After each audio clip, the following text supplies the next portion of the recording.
Analizando la rodilla, sus componentes y los movimientos que puede ejecutar la rodilla, vamos a analizar en primer lugar los componentes óseos. Aquí está el fémur, el esqueleto del muslo, y esta es su extremidad inferior o extremidad distal.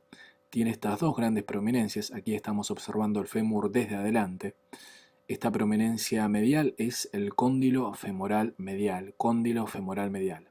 Hacia afuera se halla el cóndilo femoral lateral, cóndilo femoral lateral, cóndilo femoral medial. Entre ambas prominencias se halla esta muesca que es la escotadura intercondilia porque está entre los cóndilos femorales.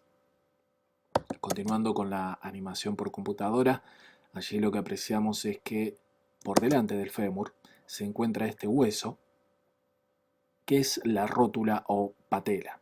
La rótula es un hueso sesamoideo puesto que se desarrolla en el espesor del tendón cuadricipital. Observemos cómo la rótula articula con su cara posterior con la extremidad distal del fémur. Es la articulación fémuro-rotuliana,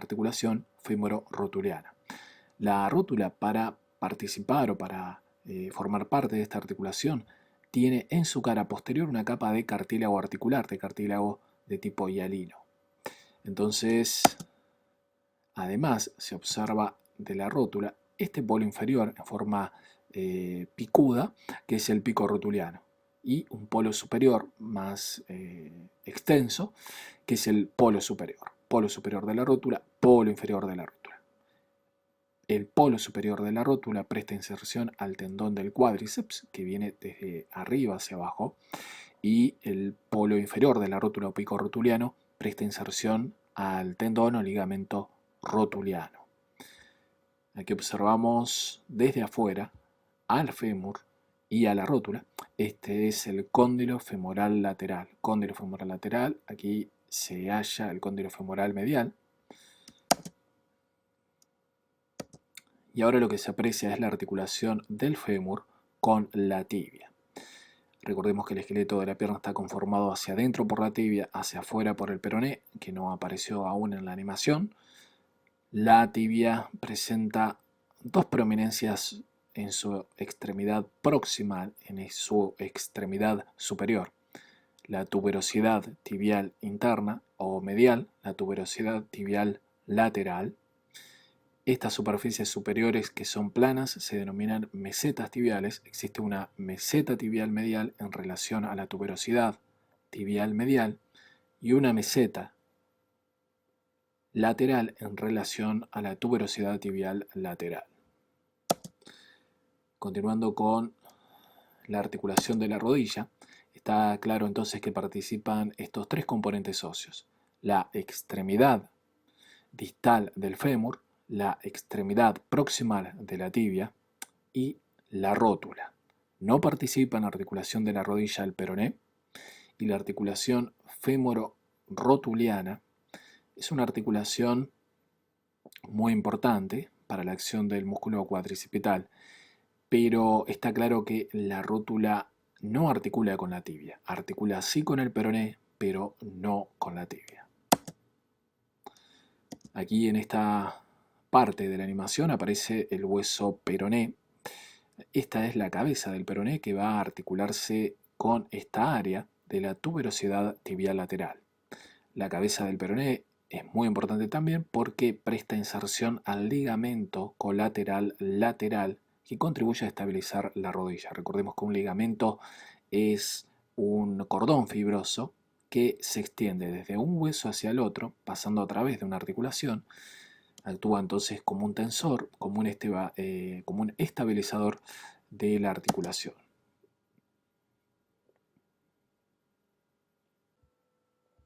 Bien, continuando aquí con los componentes articulares y músculos y tendones de la articulación de la rodilla, apreciamos. Este es el fémur, esta es su extremidad distal.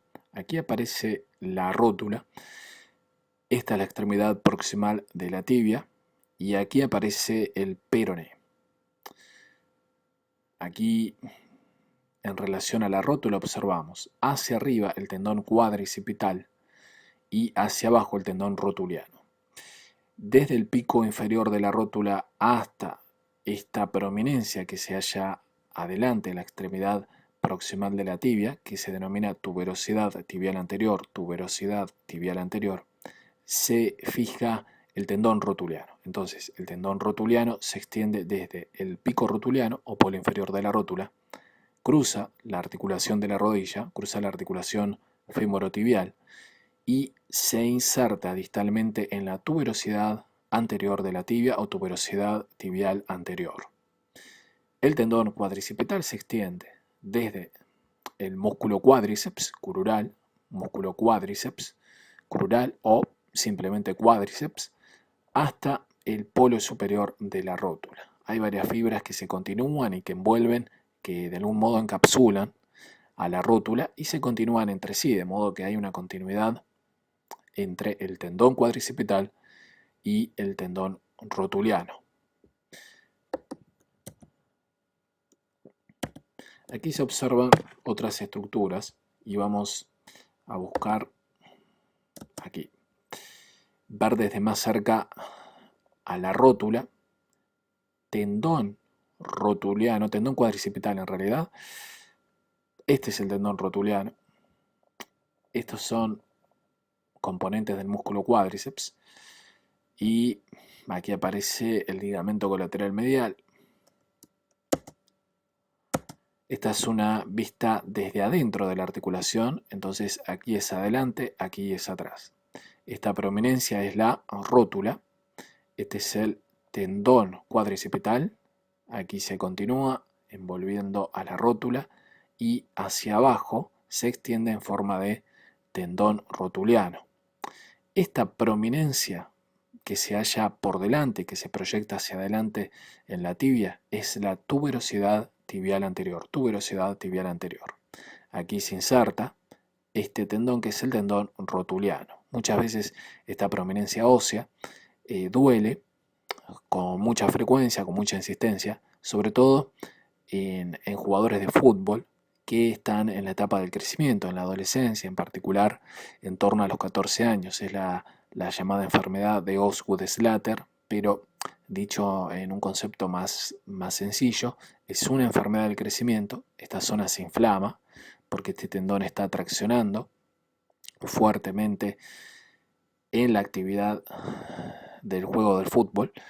Entonces se inflama, produce un dolor que es persistente y puede llevar a que el jugador a esas edades sufra después de cada partido en particular o después de cada práctica. Entonces, muy importante tener en cuenta esta situación. Aquí a los lados se observa también este músculo que es el sartorio. Recordemos que a nivel proximal se insertaba en la espina ilíaca antero superior, cruza por delante al muslo en forma diagonal, cruza la articulación aquí de la rodilla por adentro y finalmente se inserta aquí en el sector superior interno de la tibia. El sartorio tiene, entre otras funciones, aquí en la rodilla la de flexionar y rotar hacia adentro la rodilla, es decir, lleva la cara anterior de la tibia a que gire y a que pase a mirar hacia adentro. Este es, aquí aparece como grácil, pero es el llamado músculo recto interno. El recto interno se fija muy cerca de donde se inserta el sartorio. Aquí está el recto interno, a nivel proximal se inserta en el pubis, desciende por la cara interna del muslo, cruza la articulación de la rodilla y se inserta aquí, muy cerca de la inserción del sartorio. Produce la aducción del muslo, pero también produce la flexión y la rotación interna de la rodilla. Este otro músculo es el semitendinoso. El semitendinoso es uno de los músculos llamados posteriores del muslo, los famosos posteriores del muslo. El semitendinoso es uno y se inserta en la tuberosidad isquiática del hueso coxalo-ilíaco. Desciende por atrás y por adentro en el muslo, cruza la articulación de la rodilla y se va a insertar muy cerca de las inserciones del sartorio y del recto interno.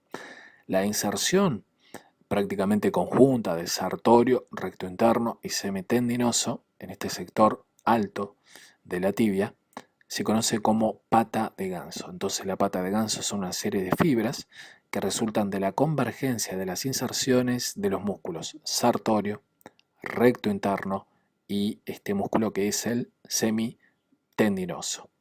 Entonces, el semitendinoso lo que hace es flexionar la rodilla y producir su rotación interna. También el sartorio hace lo mismo y también hace lo mismo el músculo recto interno.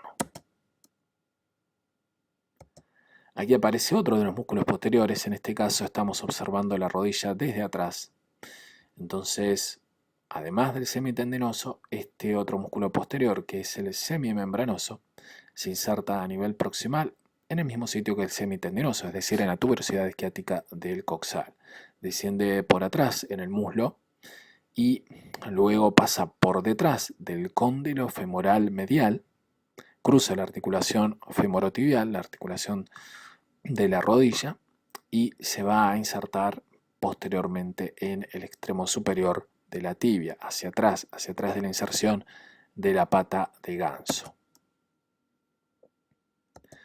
Otro músculo que aparece aquí pintado en color rojo es el llamado músculo popliteo.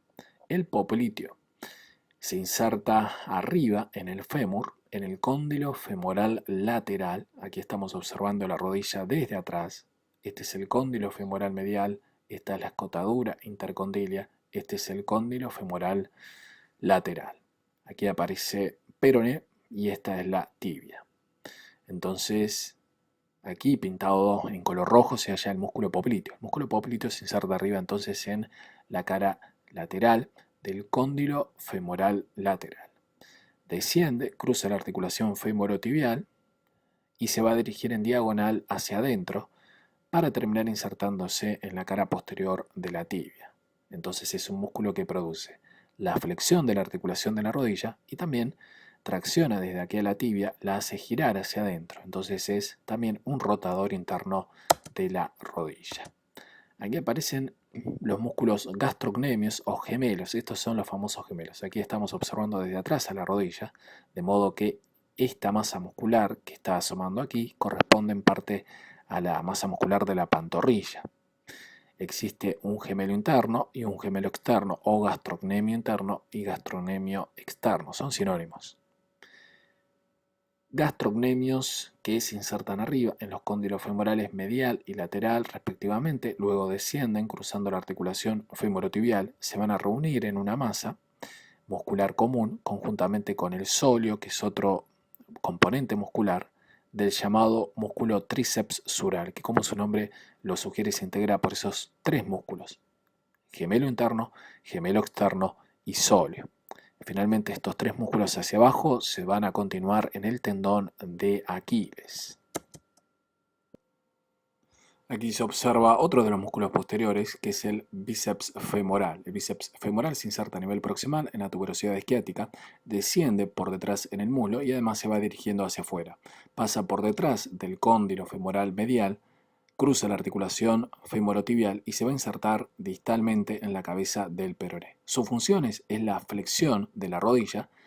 Todos los posteriores son flexores, porque también son flexores el semitendinoso y el semimembranoso, pero además es rotador externo de la rodilla. Aquí observamos por delante a la rodilla. Este es el tendón cuadricipital, envuelve con sus fibras a la rótula y se continúa a nivel del polo inferior rotuliano con el tendón rotuliano, desde el polo inferior de la rótula hasta la tuberosidad tibial anterior. Aquí lo que vamos a observar también es el ligamento colateral medial.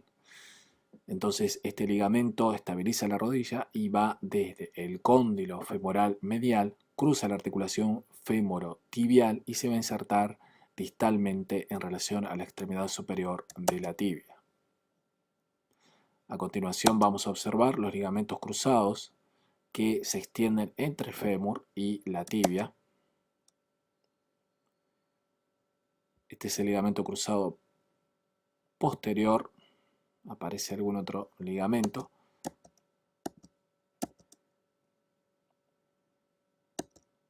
Y aquí va a aparecer el ligamento colateral lateral. Es este de aquí.